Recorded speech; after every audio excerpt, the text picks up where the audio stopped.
Episode 1। Delhi के famous बार hoot bistro के congested room में लगे एक टूटे शीशे में खुद को देखकर कार्तिक आज भी हर दिन की तरह कह रहा था, बस 6 महीने और मेरा टाइम आने ही वाला है। अब देखेगी मुझे दुनिया और कहेगी।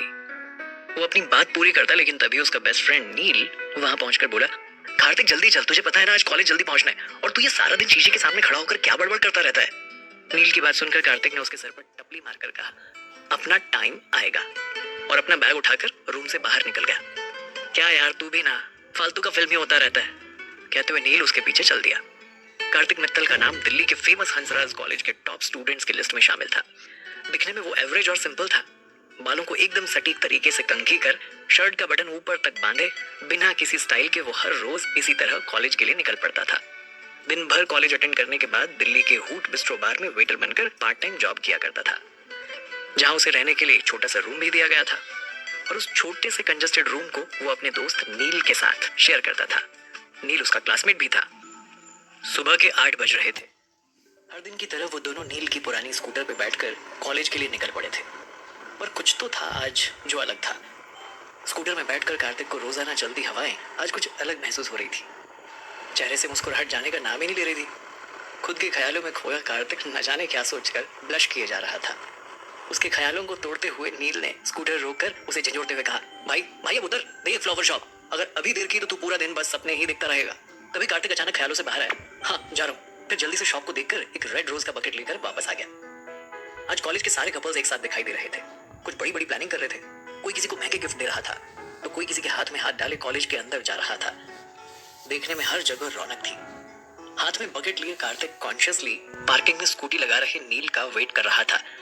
नील उंगली में चाबी घुमाते हुए आया और मुंह बनाते हुए बोला, प्रपोज करने से पहले तू एक बार फिर से सोच ले, कहाँ तू बिलो एवरेज दिखने वाला वेटर और कहाँ वो इतनी खूबसूरत और फेमस बिल्डर मिस्टर शास्त्री की इकलौती बेटी। तुम दोनों की कुंडली मिसमैच है। जवाब में कार्तिक ने उसे देखकर कहा, कम ऑन नील, तू मेरा दोस्त है या दुश्मन? तुझे याद है पिछली बार वो मुझे देखकर कितनी देर तक मुस्कुराई जा रही थी? याद नहीं? तू हौसला बढ़ा, मुझे पता है वो मुझे लाइक करती है।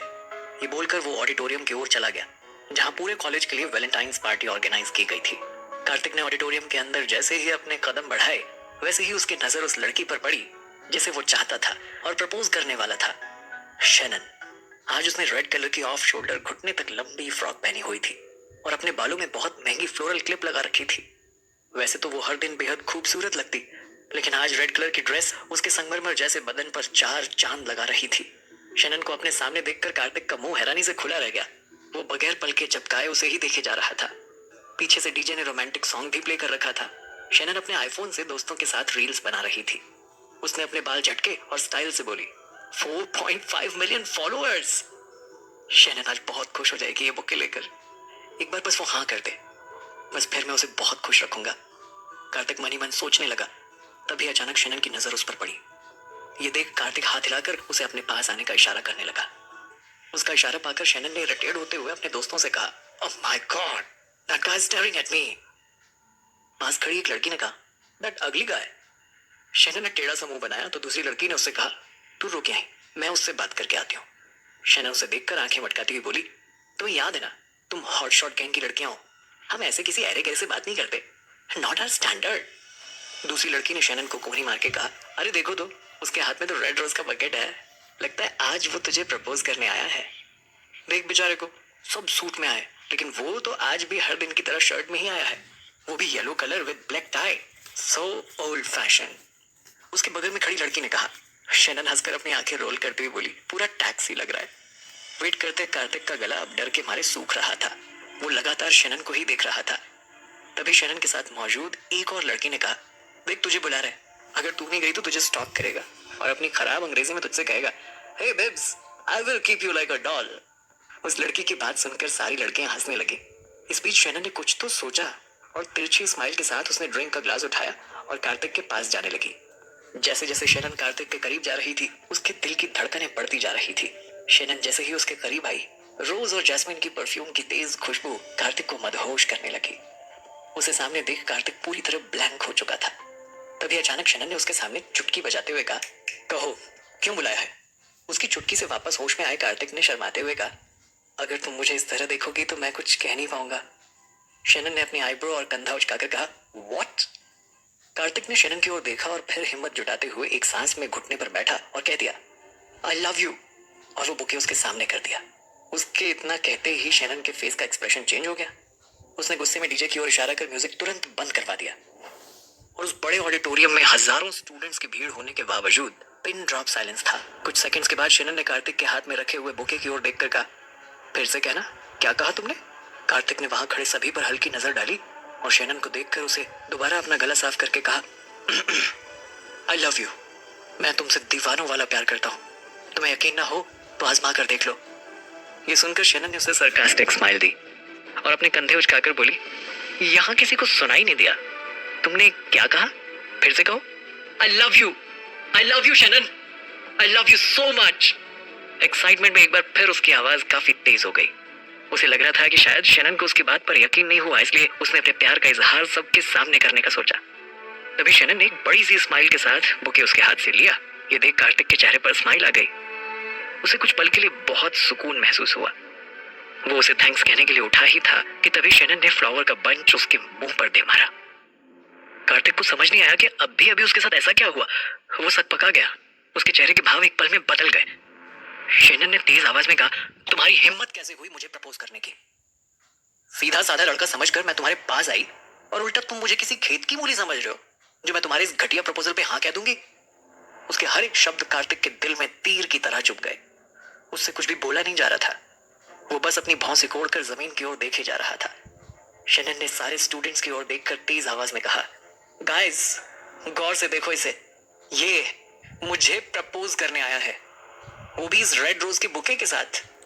उसकी बात सुनकर वहां मौजूद सारे स्टूडेंट्स कार्तिक को बुली करने लगे। उसे यकीन नहीं हो रहा था कि शैनन उसके साथ ऐसा कर सकती थी। उसे लगा कि हो सकता है शायद शैनन उसे मना कर दे, पर वो इस तरह से उसे और उसकी फीलिंग्स को जलील करेगी, उसकी उम्मीद उसे बिल्कुल नहीं थी। वो वहां से अपनी आंखें सारे स्टूडेंट्स से चुराकर बाहर निकलने लगा। तभी कॉलेज के कुछ लड़कों ने उसका रास्ता रोक उसे घेर लिया। एक लड़के ने उसे देखकर कहा, क्यों बे बैटरी, तुझे भी वैलेंटाइन डे का बुखार चढ़ा हुआ है? अब मैं अपनी शक्ल देखी है तूने आईने में। तब तक नील भी वहां पहुंच चुका था। वो घेरे के बीच कार्तिक के पास जब पहुंचा तभी नील को देखकर दूसरे लड़के ने कहा, अबे डबल बैटरी, समझा इस सिंगल बैटरी को, औकात में रहे। अपनी बेइज्जती तो कार्तिक को बर्दाश्त थी, लेकिन अपने दोस्त के लिए गलत सुन उसने गुस्से भरी नजर उस पर डाली। कार्तिक उन लड़कों को बहुत कुछ बोल पाता, उससे पहले ही नील उसे जबरदस्ती वहां से ले गया। दोनों बाहर गार्डन की बेंच पर आकर बैठ गए। कार्तिक का दिल पूरी तरह से टूट गया था। कुछ देर तक कुछ न बोलने पर नील ने उसे समझाते हुए कहा, देख मैंने तुझे पहले समझाया था, शैनन तेरे लायक लड़की नहीं है। चुप्पी तोड़कर कार्तिक ने अपनी आंखों से आंसू पोंछते हुए कहा, मैं उसके लायक लड़का नहीं हूँ, वो कितनी प्यारी है, लेकिन मैं तो बस एक वेटर। उसके इतना कहते ही नील बेंच से उठा और तेज आवाज में बोला, वो चुड़ैल, वो तुझे प्यारी लगती है? इंस्टा से तो ज्यादा फिल्टर है उसके चेहरे पर। हैशटैग वाली लड़की है वो, शैनन शास्त्री। वो 15% डिस्काउंट वाली चिप्स का पैकेट है, जिसे खोलो ना तो धोखा मिलता है। और तू वेटर है तो क्या हुआ? भूल मत, तेरे इस से एवरेज फेस के पीछे जीनियस ब्रेन है। पैसा ही सब कुछ थोड़ी होता है। मेरे भाई तेरे हाथ जोड़ता हूँ, संभल जा, उसे छोड़ यार, तू मेरे साथ वैलेंटाइन डे मना। इस पर कार्तिक ने कुछ नहीं कहा। उसे देखकर नील ने एक बार फिर से सीरियस होकर कहा, ओए देवदास, तू सुन रहा है ना मैं क्या बोल रहा हूँ? लड़की का चक्कर छोड़, पढ़ाई लिखाई पर ध्यान दे। अगर हम जैसे लड़के कुछ बनकर पैसा नहीं कमाए ना तो जिंदगी भर कुंवारे रह जाएंगे। हम जैसों को किसी लड़की को पाने के लिए जिंदगी में एक्स्ट्रा मेहनत करनी पड़ती है। ये सुन कार्तिक अपनी जगह से उठकर कॉलेज के मेन गेट की तरफ जाने लगा। उसे यूं जाता देख नील ने जोर से आवाज देकर कहा, अबे मजनू की आखिरी पीढ़ी कहाँ जा रहा है? कार्तिक ने गहरी सांस लेकर कहा, वहीं जहां काम करने से मुझे 2 वक्त की रोटी नसीब होती है। नील ने अपने सर पर टपली मारकर कहा, अरे हाँ, मैं तुझे बताना ही भूल गया था, आज ओनर ने हमें जल्दी से बाहर आने के लिए कहा था, मैं भी आ रहा हूँ। बार में पहुंचते दोनों उसकी नजरों से बचने की कोशिश करते हुए चेंजिंग रूम की तरफ जा रहे थे, लेकिन तभी ओनर उनके पास आ पहुंचा और गुस्से में बोला, ये कोई टाइम है आने का? कहा था ना जल्दी आना है, आज तो कॉलेज में कोई पढ़ाई भी नहीं थी। उसके इतना कहते ही नील ने तुरंत बात बनाते हुए कहा, सर वो स्कूटर खराब हो गई थी इसलिए लेट हो गए। Sorry sir. ओनर ने उन दोनों को घूर कर देखा और कहा, मैं तुम दोनों को काम करने का पकड़ देता हूँ, सॉरी बोलने का नहीं। कुछ ही देर में कॉलेज का ग्रुप आने वाला है, 2nd फ्लोर पर उनकी पार्टी चलेगी, उन्हें अटेंड करना है, कोई गड़बड़ मत कर देना। जी बिल्कुल सर, बोलकर कार्तिक बुझे मुंह से चेंजिंग रूम की तरफ चला गया। थोड़ी देर में सेकंड फ्लोर पर काफी लाउड म्यूजिक बजने लगा। इस बात से अनजान कि वहां कार्तिक के कॉलेज के स्टूडेंट्स ही मौजूद थे, कार्तिक चुपचाप नोटपैड और पेन लेकर उस फ्लोर पर सबसे ऑर्डर लेने के लिए चला गया। तभी कार्तिक को वेटर की ड्रेस में देखकर कुछ लड़के एक बार फिर उसे छेड़ने लगे, लेकिन कार्तिक उन्हें इग्नोर करते हुए सीरियस होकर अपना काम करने लगा। वो एक एक कर सबसे ऑर्डर ले ही रहा था। इसी बीच उसकी नजर कॉर्नर टेबल पर पड़ी, जहां शेनन राहुल की गोद में बैठकर उसे किस कर रही थी। राहुल सक्सेना, जो कि कार्तिक और शेनन का सीनियर था, देखने में अट्रैक्टिव और एक बड़े खानदान से ताल्लुक रखने वाला एरोगेंट लड़का था। ये सब देखकर कार्तिक के दिल में दर्द सा उठा। तभी अचानक राहुल और शेनन की नजर उस पर पड़ गई। कार्तिक को सामने देख शेनन ने मुंह बनाते हुए राहुल को आज हुई घटना के बारे में सब कुछ बता दिया, जिसे सुन राहुल कार्तिक को देखकर जोर जोर से हंसने लगा और बोला, अबे बैटरी, तू तो वेटर निकला, तेरी औकात बिग बाजार वाली है और तेरे शौक बड़े महंगे शोरूम के जैसे। कार्तिक को यह सब सुनकर गुस्सा तो आ ही रहा था। उसे पता था कि अभी कोई कदम उसकी नौकरी छीन सकता है और अभी उसे इस नौकरी की सख्त जरूरत है, इसलिए उसने एक बार फिर उन्हें इग्नोर करने की कोशिश की। कार्तिक को जलाने के लिए राहुल ने शेनन के गले पर अपने हाथ फेरते हुए कहा, देख, शेनन जैसी लड़की को तेरे जैसा वेटर नहीं बल्कि राहुल जैसा हीरो चाहिए, इसलिए अपनी औकात में रह, नहीं तो कभी किसी लड़की को तेरे पास नहीं आने दूंगा। अब खड़े खड़े हमारा मुंह क्या देख रहा है, जाकर अपने बार की सबसे महंगी विस्की लेकर आ। इस पर ना चाहते हुए भी कार्तिक ने हाँ में सर हिलाया और वहां से चला गया। कार्तिक नीचे किचन के कैबिनेट तक पहुंचा। तभी उसके ओनर वहां आए और बोले, ओए सुनो, ये लेटर तुम्हारे लिए कोई देके गया था, पर पहले काम कर लो फिर ये सब देखना। कैबिनेट को खोल रहे कार्तिक ने सोचा, क्या है मेरे लिए लेटर में, पर मुझे लेटर कौन भेजेगा। ऐसा सोचते हुए वो हाथ में लेटर और दूसरे हाथ में स्कॉच की बोतल लेकर लेटर पढ़ने के लिए दबे पांव अपने छोटे से कमरे की ओर चला गया। ऊपर सभी मस्ती में खोए हुए थे।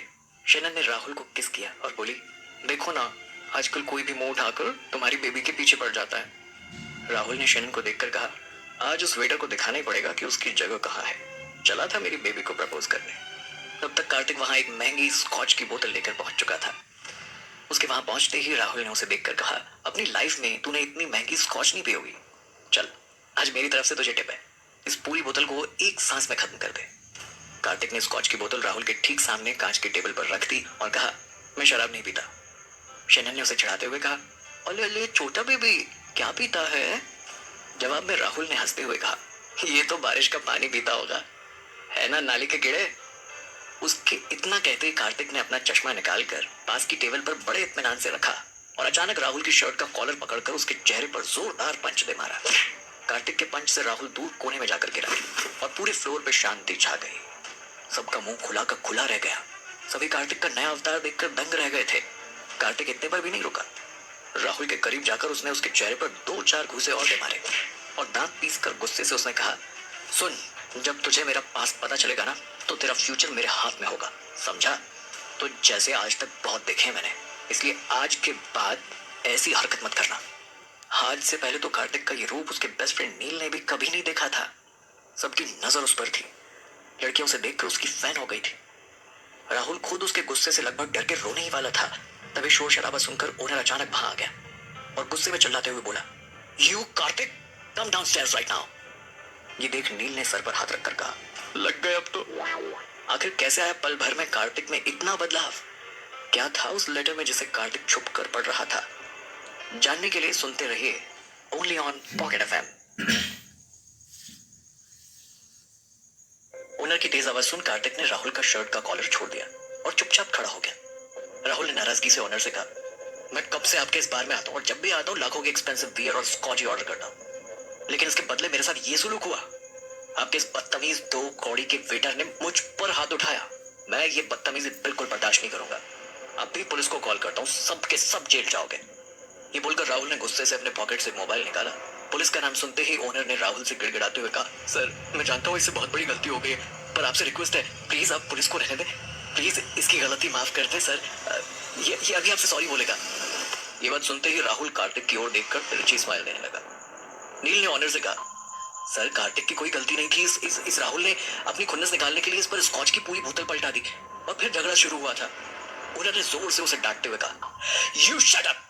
तुम क्या कार्तिक के लॉयर हो जो उसकी बदतमीजी पर पर्दा डाल रहे हो। फिर उन्होंने कार्तिक की ओर देखते हुए कहा, सर से माफी मांगो इसी वक्त, वरना मैं तुम्हें नौकरी से निकाल दूंगा। ये सुन शेनन ने सरकास्टिक स्माइल के साथ राहुल को देखा। साफ पता चल रहा था कि वो दोनों ओनर की बात से कितना खुश थे। कार्तिक ने लंबी सांस ली और कहा, मैं इससे माफी नहीं मांगने वाला, मेरी कोई गलती नहीं थी। ओनर ने एक बार फिर चिल्लाकर कहा, तो फिर ठीक है, यू आर फायर्ड। ये सुनकर नील घबरा गया, लेकिन कार्तिक ने बिना किसी शिकन के कहा, विद प्लेजर आई क्विट। फिर उसने अपनी टाई का नॉट लूज किया और बेफिक्र राहुल और शेनन को देख मुस्कुराते हुए वहां से निकल गया। उसे देख नील भी उसके पीछे पीछे चल पड़ा। सब अचानक उसका ये एटीट्यूड देखते ही रह गए। ओनर भी हैरान था, आखिर इस गरीब बच्चे के अंदर इतनी अकड़ आई कहां से। उधर कार्तिक अपना बैग लेकर सुनसान सड़कों पर पैदल चले जा रहा था। नील भी उसके पीछे पीछे पहुंच गया। उसे देखकर कार्तिक ने कहा, तू यहाँ? नील ने उसके कंधे पर हाथ रखते हुए कहा, जहां कार्तिक रहेगा वहीं नील भी तो रहेगा ना। उसकी बात सुनकर कार्तिक के चेहरे पर एक प्यारी सी स्माइल आ गई। फिर वो थोड़ा सा उदास होते हुए बोला, तुझे अपनी जॉब नहीं छोड़नी चाहिए थी।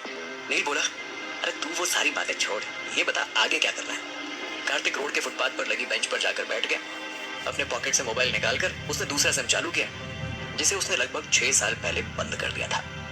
कार्तिक को मोबाइल में घूरते देख नील बोला, मैं पूछ रहा हूँ कि हमें आगे क्या करना है, और एक तू है जो मोबाइल देख रहा है। कार्तिक ने जैसे ही अपना पुराना सिम ऑन किया, उसमें ढेर सारे मैसेजेस आने लगे, जिसमें से एक मैसेज ओपन कर कार्तिक ने देखा तो वहां लिखा था, कार्तिक तुम इस वक्त जहां कहीं भी हो फौरन मित्तल पैलेस लौट कर आ जाओ, तुम्हें तुम्हारे राइट्स वापस किए जा रहे हैं। कार्तिक को यह मैसेज 7 दिन पहले आया हुआ था। मैसेज पढ़कर कार्तिक हैरान हो गया, लेकिन ये राइट्स तो मुझे मिलने में अभी वक्त था, फिर अभी से। एक पल के लिए तो वो ये भी भूल गया कि इस समय नील भी उसके साथ है।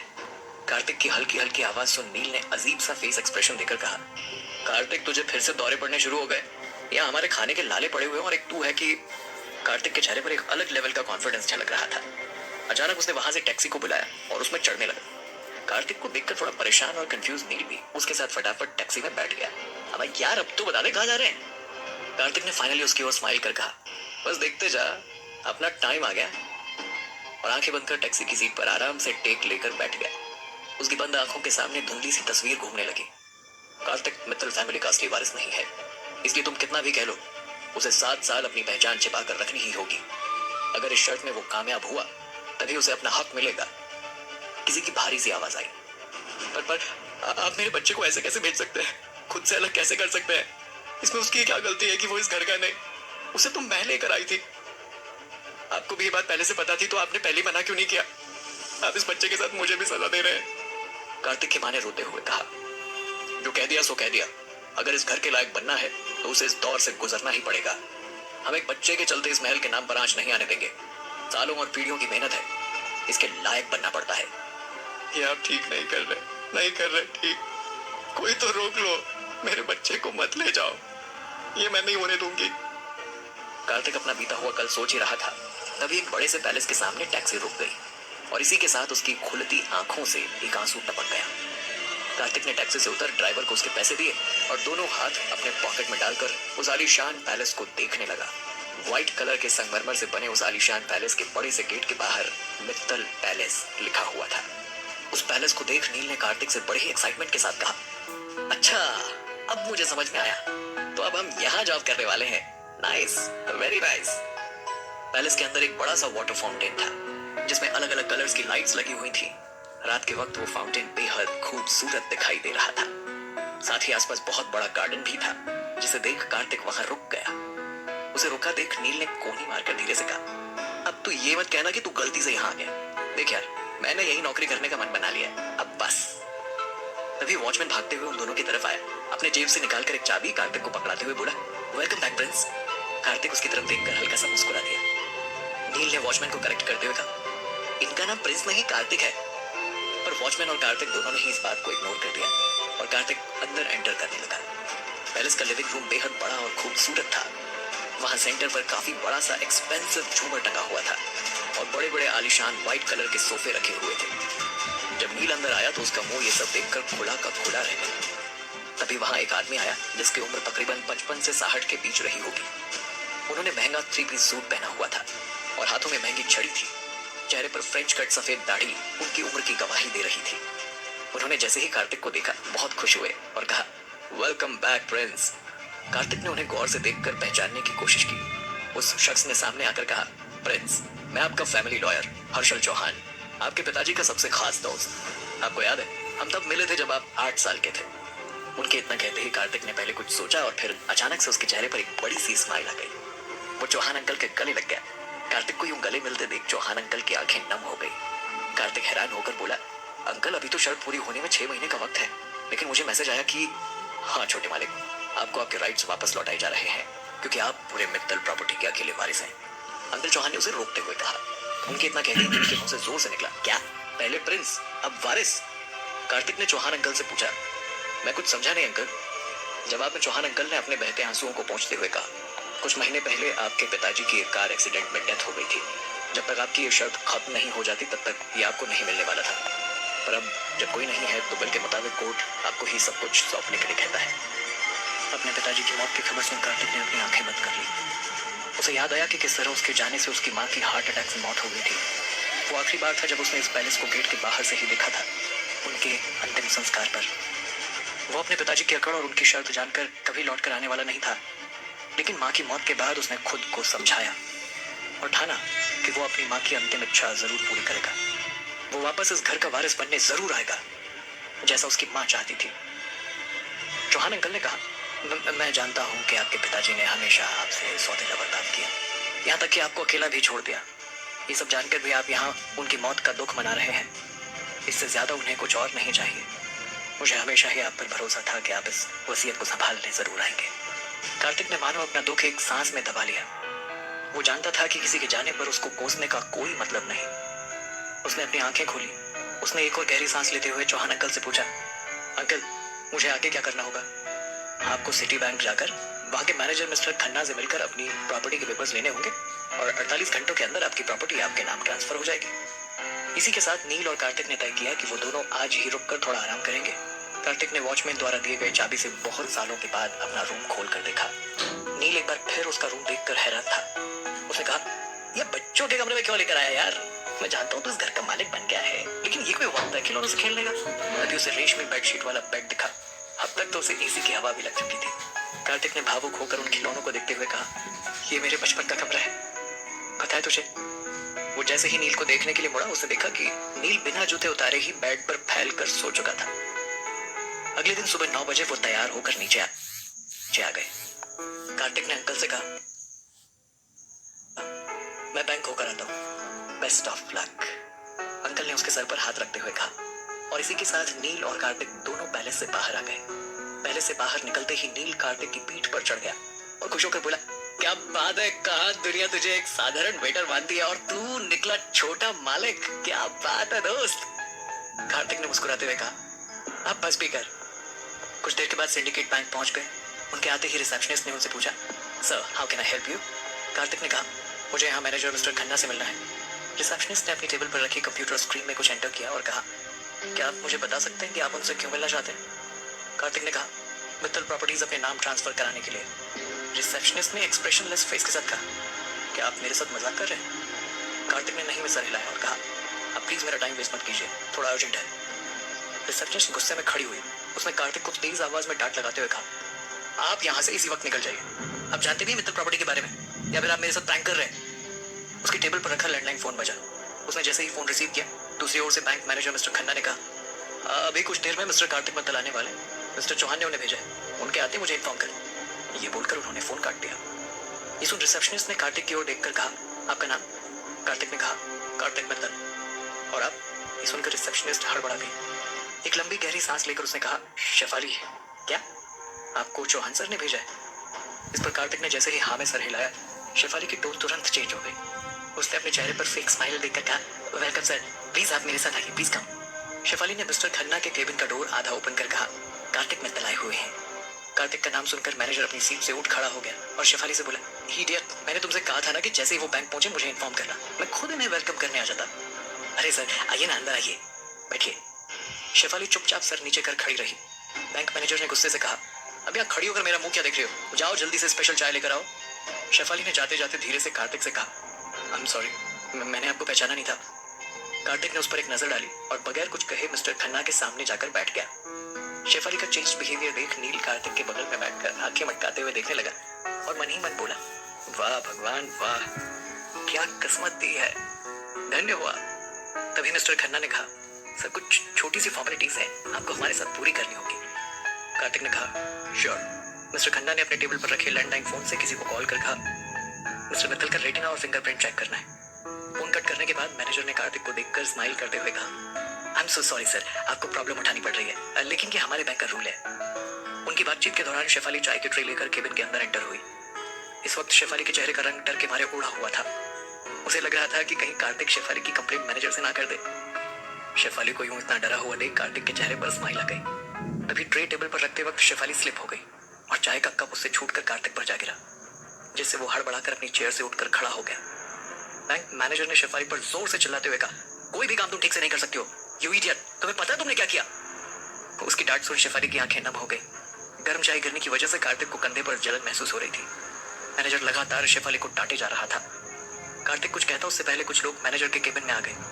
वो लोग कार्तिक की रेटिना और उसके फिंगरप्रिंट का सैंपल लेने आए हुए थे। मैनेजर ने शेफाली को डांटकर वहां से जाने के लिए कह दिया। पूरा प्रोसीजर होने के बाद मैनेजर ने कार्तिक की ओर देखकर कहा सर बस 3 घंटे में सारी प्रॉपर्टी आपके नाम हो जाएगी। कार्तिक अपने चेयर से उठ खड़ा हो गया। थैंक यू बोलकर वो वहां से निकल गया। शेफाली केबिन के बाहर मौजूद थी। कार्तिक को देखते ही उसने कहा आई एम सो सॉरी, आज मेरी वजह से आपको बैंक में काफी तकलीफ उठानी पड़ी। लेकिन कार्तिक नील के साथ वहां से बगैर कुछ बोले बाहर निकल गया। बाहर निकलते ही कार्तिक और नील के सामने एक BMW आकर रुकी। ग्लास डाउन होते ही कार्तिक ने देखा ड्राइविंग सीट पर कोई और नहीं बल्कि राहुल मौजूद था। राहुल ने कार्तिक को ऊपर से लेकर नीचे तक देखा और सरकास्टिक हंसी हंसते हुए बोला वेटर्स, तुम यहाँ बैंक के बाहर किसका वेट कर रहे हो? इतना खराब दिन है तुम्हारा, एक ही दिन में नौकरी भी चली गई और छोकरी भी। ये बोलकर वो जोर जोर से हंसने लगा। उसने आगे कहा कल बार में बहुत हीरो बन रहा था ना, अगर सचमुच तेरे अंदर दम है तो आजा आज रात ठीक 9 बजे हूट बिस्ट्रो में। अगर तू मेरे गेम में मुझसे जीत गया तो शेनन सभी के सामने तुझे प्रपोज करे और तेरे होठों पर किस भी। ये सुन कार्तिक ने सीधे मुंह उससे पूछा और तेरी शर्ट क्या है? अभी से डर गया? राहुल ने टेढ़ी हंसी हंसते हुए कहा। कार्तिक ने कहा अपनी शर्त बता। राहुल ने कहा शर्त तुझे वहीं आकर पता चलेगी और अगर तू नहीं आया तो मैं समझ लूंगा कि तू लूजर है। कार्तिक ने हाथ बांधकर कहा देख, जो मैं हूं वो मैं हूं नहीं, और जो मैं नहीं हूं वो डेफिनेटली हूं। ठीक 9 बजे।